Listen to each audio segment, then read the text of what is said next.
Shalom sahabat kebenaran, sahabat-sahabat yang dikasihi oleh Tuhan Yesus Kristus. Berjumpa lagi malam hari ini di dalam program Renungan Malam. Dan pada malam hari ini kita akan mendengarkan renungan yang berjudul Hidup dalam Penyertaan Tuhan. Namun sebelumnya, mari kita berdoa terlebih dahulu untuk renungan malam hari ini.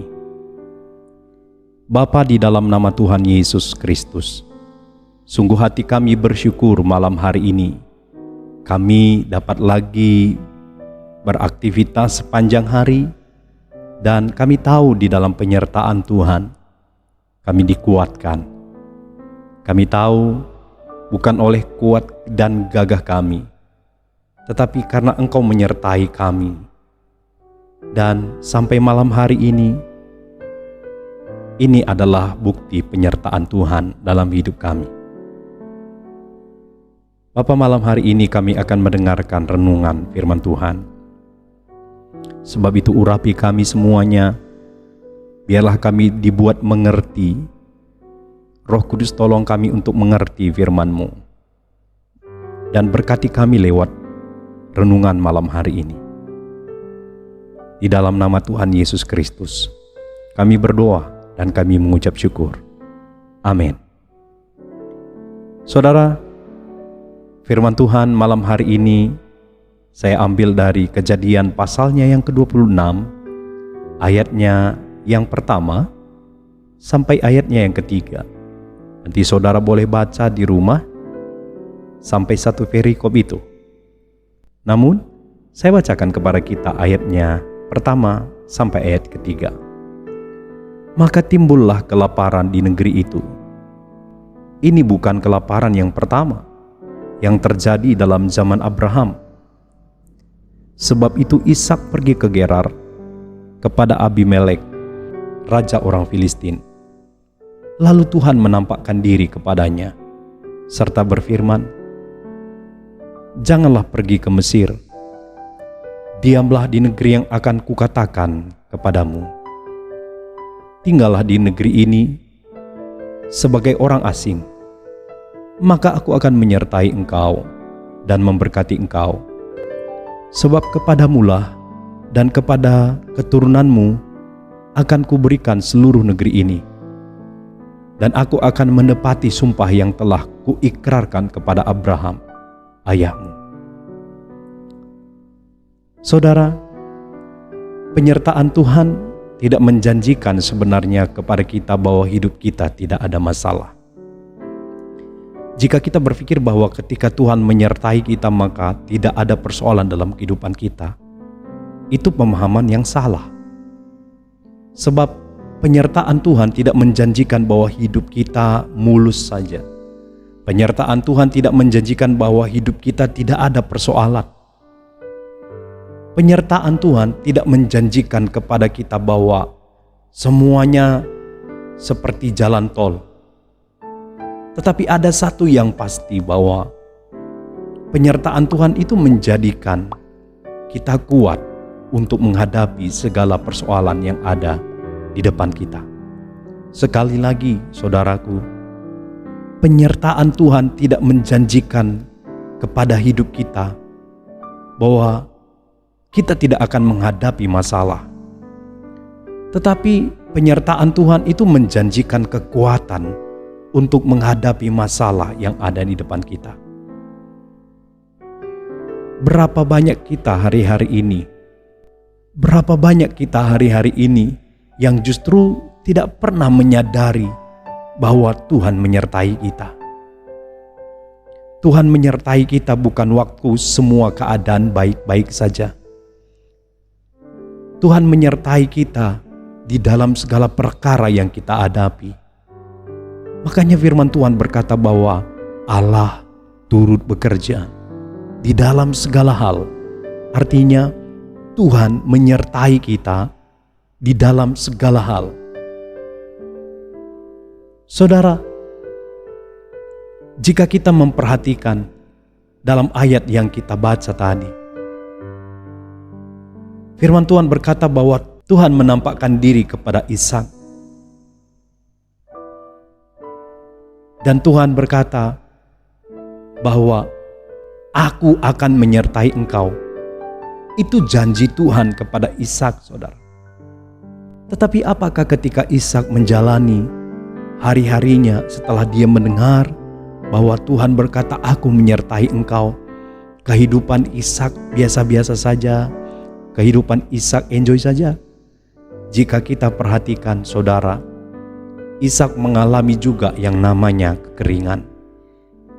Ishak juga mengalami juga yang namanya kekurangan. Sebab pada zaman itu terjadi kelaparan, kata firman Tuhan. Kelaparan yang terjadi ini itu diakibatkan oleh kemarau yang panjang. Ishak mengalami kesukaran waktu itu. Tetapi jika kita perhatikan, Ishak tidak pernah putus asa. Dia dengar-dengaran kepada firman Tuhan. Saudara, dalam menghadapi masalah kelaparan yang terjadi waktu itu, sebenarnya Ishak memiliki jalan keluar secara manusia. Kalau hanya dia berpikir untuk pribadinya saja, maka dengan cara pergi ke Mesir, maka urusan masalah yang terjadi yaitu urusan perut, karena mereka menghadapi kelaparan waktu itu pasti selesai.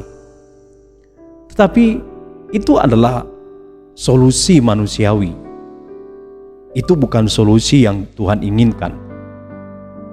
Karena ketahuilah bahwa ketika Tuhan menyelesaikan satu persoalan, jika Tuhan memberikan satu solusi kepada kita, maka Tuhan tidak hanya memikirkan makanan, tetapi Tuhan berurusan dengan generasi yang dipelihara.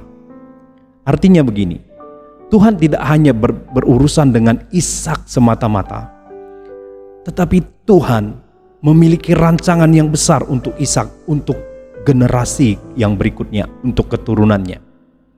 Jadi sekali lagi saudara, untuk menghadapi persoalan kelaparan, sebenarnya Ishak memiliki jalan keluar sendiri secara manusia. Dengan pergi ke Mesir, maka urusan perutnya selesai. Tetapi ingat, sekali lagi, itu bukan solusi dari Tuhan. Karena Tuhan tidak memikirkan hanya sekedar makanan, tetapi Tuhan memiliki rancangan untuk satu generasi yang besar. Sering sekali yang menjadi masalah yang kita temukan bukan pintu terbuka atau pintu tertutup, tetapi siapa yang memegang kuncinya.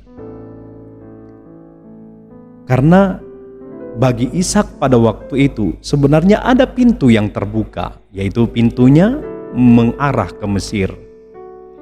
Tetapi ingat saudaraku, bukan masalah pintu terbuka atau tertutup, tetapi siapa yang memegang kuncinya. Jika Tuhan bersama kita, jika Tuhan menyertai kita, itu berarti kita bersama-sama dengan Sang pemegang kunci kehidupan. Artinya, jika kita ada di dalam sebuah rumah atau bangunan, dan orang kunci pintu itu dari luar, masalahnya adalah bukan pintunya terkunci atau tertutup, tetapi masalahnya kita bersama memegang kuncinya atau tidak. Yang artinya kalau Tuhan menyertai kita, Dia adalah Sang pemilik kunci dalam kehidupan. Jadi jangan takut pintu ditutup oleh orang, tapi kita bersama dengan Sang pemilik kuncinya. Dia akan membuka kembali pintu yang ditutup oleh orang lain. Jika kita perhatikan perjalanan Ishak, di kemudian hari dia mulai diberikan Tuhan keberhasilan. Maka apa yang terjadi saudara? Ketika Ishak menggali sumur-sumur yang pernah digali di dalam zaman Abraham ayahnya, kemudian itu ditutup oleh orang Filistin. Dia diusir, dia menggali lagi, dia diusir. Saudara, itu yang terjadi di dalam kehidupan Ishak. Tetapi sekali lagi saudaraku, bukan masalah pintu terbuka atau tertutup, tetapi masalahnya siapa yang memegang kuncinya. Dan kita tahu Tuhan adalah sang pemegang kunci kehidupan kita. Dan Dia berkata malam hari ini kepada kita bahwa Dia menyertai kita. Yang artinya kalau Dia sang pemegang kunci kehidupan menyertai kita, maka saat tidak ada jalan, Dia pasti membuka jalan kepada kita. Saudaraku, sebagai perbandingan kehidupan, kita perhatikan di dalam Rut pasal 1 ayat 1. Firman Tuhan berkata di sana, pada zaman para hakim memerintah, ada kelaparan di tanah Israel. Lalu pergilah seorang dari Betlehem Yehuda beserta istrinya dan kedua anaknya laki-laki ke daerah Moab untuk menetap di sana sebagai orang asing. Dan kemudian kita tahu bahwa mereka adalah Elimelek dan Naomi. Elimelek dan Naomi ketika terjadi kelaparan di tanah Israel, di Betlehem terjadi kelaparan. Betlehem yang berbicara rumah roti, tapi mereka mengalami kekurangan roti pada waktu itu. Maka Elimelek dan Naomi dan kedua anaknya, mereka pergi ke daerah Moab. Elimelek memperhatikan daerah Moab. Di daerah Moab itu ada makanan. Tapi yang menjadi persoalan begini, di Betlehem kekurangan makanan. Mungkin makanannya sangat pas-pasan. Tetapi di sana ada Tuhan menyertai. Sedangkan di Moab nampaknya begitu banyak makanan. Tetapi di daerah Moab Tuhan tidak menyertai mereka. Apa yang terjadi di kemudian hari? Dikatakan firman Tuhan, sesampainya mereka di sana, firman Tuhan berkata, maka meninggallah Elimelek. Dan setelah kedua anaknya menikah, kedua anak laki-lakinya pun meninggal. Itu sebabnya saudaraku, hari-hari ini bukan sebesar apa persoalan hidup kita yang sedang kita hadapi, tetapi apakah Tuhan menyertai kita atau tidak? Sebab sering sekali yang menjadi masalah terbesar dalam kehidupan kita adalah ketika kita ada di satu tempat dan Tuhan tidak menyertai kita di tempat itu. Tuhan tidak menyatakan penyertaannya. Oleh sebab itu, mari alamilah penyertaan Tuhan setiap hari di dalam kehidupan kita. Apa yang boleh kita buat hari-hari ini agar penyertaan Tuhan itu nyata dalam kehidupan kita? Saya bacakan di dalam Ibrani pasal 12 ayat 28. Firman Tuhan berkata begini. Jadi, karena kita menerima kerajaan yang tidak tergoncangkan, marilah kita mengucap syukur dan beribadah kepada Allah menurut cara yang berkenan kepadanya, dengan hormat dan takut. Jadi yang pertama saudara, bagaimana kita dapat merasakan penyertaan Tuhan dengan nyata di dalam kehidupan kita? Yang pertama, belajarlah mengucap syukur. Mengucap syukur bukan sekedar kata-kata di mulut.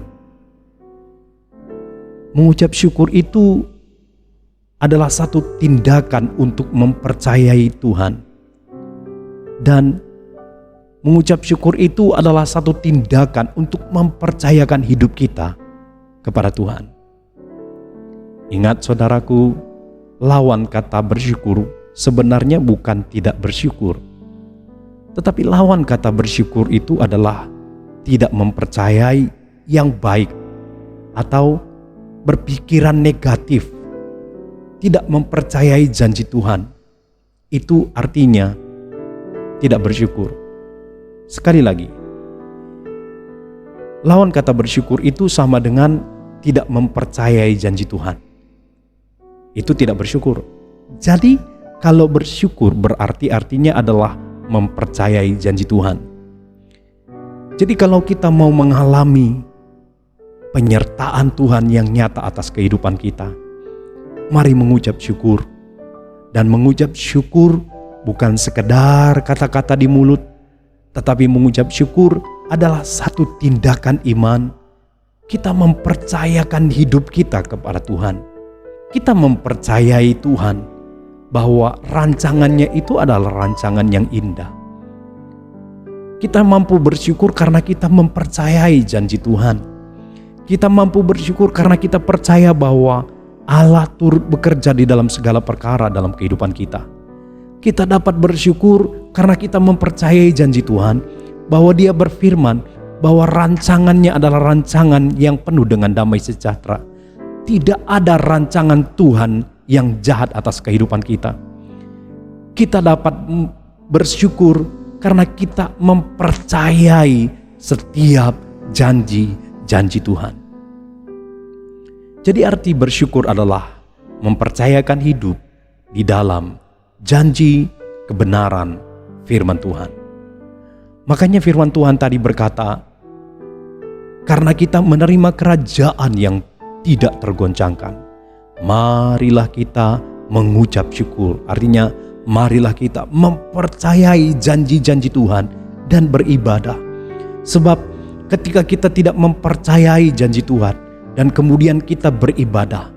Saya ingat Paulus menasehati Timotius. Paulus berkata bahwa pada zaman terakhir banyak orang akan beribadah, tetapi mereka memungkiri kekuatan dari ibadah itu sendiri, kata firman Tuhan. Oleh sebab itu, mari alami bukti penyertaan Tuhan dalam kehidupan kita dengan bersyukur, mempercayai janji Tuhan, dan kita beribadah kepada Tuhan yang benar. Yang kedua, saudara, di dalam Roma pasal 12 ayat 1 firman Tuhan berkata demikian. Karena itu, saudara-saudara, demi kemurahan Allah, aku menasihatkan kamu supaya kamu mempersembahkan tubuhmu sebagai persembahan yang hidup, yang kudus, dan yang berkenan kepada Allah. Itu adalah ibadahmu yang sejati. Jadi yang kedua, saudara, jika kita mau mengalami penyertaan Tuhan di dalam kehidupan kita, mari setialah beribadah kepada Tuhan. Setia beribadah. Oleh sebab itu firman Tuhan berkata, persembahkanlah tubuhmu sebagai persembahan yang hidup, yang kudus, yang berkenan kepada Allah. Itulah ibadahmu yang sejati. Saya ingat ketika Musa menyelesaikan pembangunan bait Allah, maka Musa mengerjakannya tepat seperti apa yang Tuhan inginkan. Dan ketika Musa selesai menyelesaikan bait Allah itu, maka tiba-tiba dikatakan firman Tuhan, awan kemuliaan Tuhan turun atas bait Allah itu. Dan Tuhan memberkati seluruh rakyat Israel.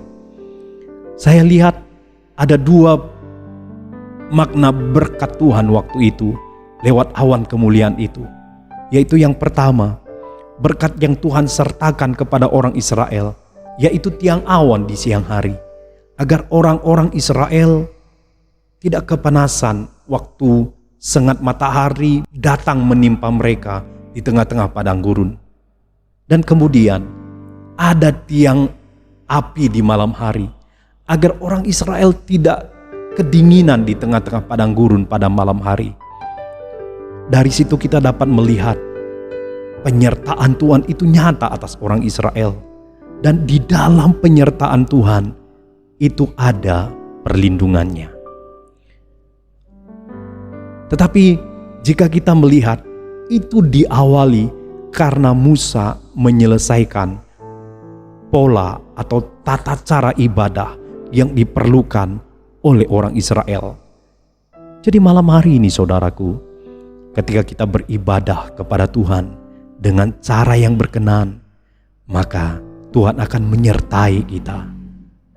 Kita akan mengalami penyertaan Tuhan. kita akan mengalami perlindungan Tuhan itu nyata atas kehidupan kita.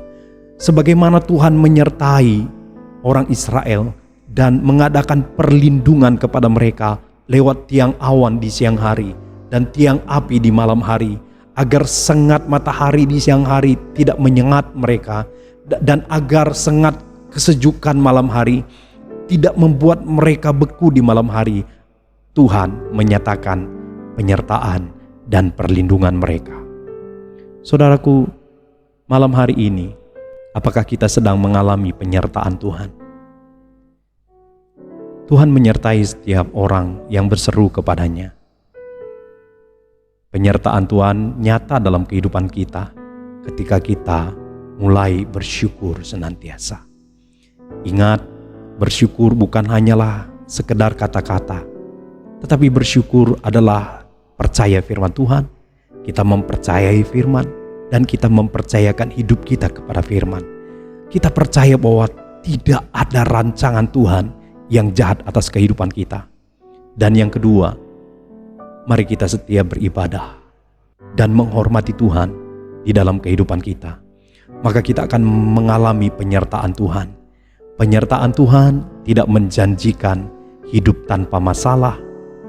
Penyertaan Tuhan tidak menjanjikan bahwa hidup kita biasa-biasa, tetapi penyertaan Tuhan menjanjikan kekuatan dan perlindungan di dalam kehidupan kita. Amin buat firman Tuhan. Mari kita sama-sama berdoa. Kita responi kebenaran firman Tuhan malam hari ini. Tuhan Yesus, kami mendengarkan firman-Mu lewat renungan kami malam ini. Sungguh kami nyatakan kepada Engkau, hari-hari ini kami rindu penyertaan-Mu nyata atas kehidupan kami. Kami rindu penyertaan-Mu nyata atas rumah tangga kami. Kami rindu penyertaan-Mu nyata atas pekerjaan kami, atas bisnis kami, atas studi kami. Kami rindu penyertaan-Mu nyata atas kami dan memberikan kekuatan yang baru di dalam hidup kami. Kami rindu penyertaan-Mu nyata atas kehidupan kami dan memberikan pertolongan perlindungan atas kehidupan kami. Sebagaimana Tuhan memberikan kekuatan dan hikmat kepada Ishak, sebagaimana Tuhan menyertai Ishak, demikian Tuhan sertailah kami. Sebagaimana Tuhan menyertai orang-orang Israel setelah mereka beribadah kepada Engkau, dan Engkau melindungi mereka, sertai dan lindungilah kami Tuhan. Sebab itu Bapa, malam hari ini kami buka hati kami untuk firman-Mu. Biarlah kami mempercayai janji-Mu, dan kami bersyukur dengan mempercayakan hidup kami kepada Tuhan. Dan kami berjanji Tuhan, kami mulai setia beribadah. Kami setia beribadah mencari Engkau. Sesuai dengan kehendak Tuhan kami setia, sehingga kami akan mengalami penyertaan Tuhan dan perlindungan Tuhan dan kekuatan yang baru yang Tuhan berikan. Sebab itu Bapa, malam hari ini hamba berdoa bagi setiap kami yang mendengar renungan ini. Diberkatilah kami dimanapun kami berada. Tuhan, penyertaan-Mu nyata atas kami semuanya. Tuhan, penyertaan-Mu itu Bapa menguatkan kami. Bapa, penyertaan-Mu itu memberikan perlindungan bagi kami. Sebab itu mulai malam hari ini, sertai kami semua dalam setiap rumah demi rumah, keluarga demi keluarga, pribadi demi pribadi. Penyertaan-Mu sempurna atas kehidupan kami. Terima kasih Bapa untuk firman-Mu. Materaikan dalam hidup kami, jadi kekuatan kami. Sembuhkan yang sakit, pulihkan kami. Demi nama Tuhan Yesus Kristus kami berdoa, kami mengucap syukur. Amin, amin, amin. Kiranya penyertaan Tuhan semakin nyata atas kehidupan kita, memberikan kita kekuatan dan memberikan kita perlindungan. Tuhan Yesus memberkati kita semuanya, dan jumpa lagi di dalam program Renungan Malam di hari berikutnya. Tuhan Yesus memberkati kita semuanya. Shalom.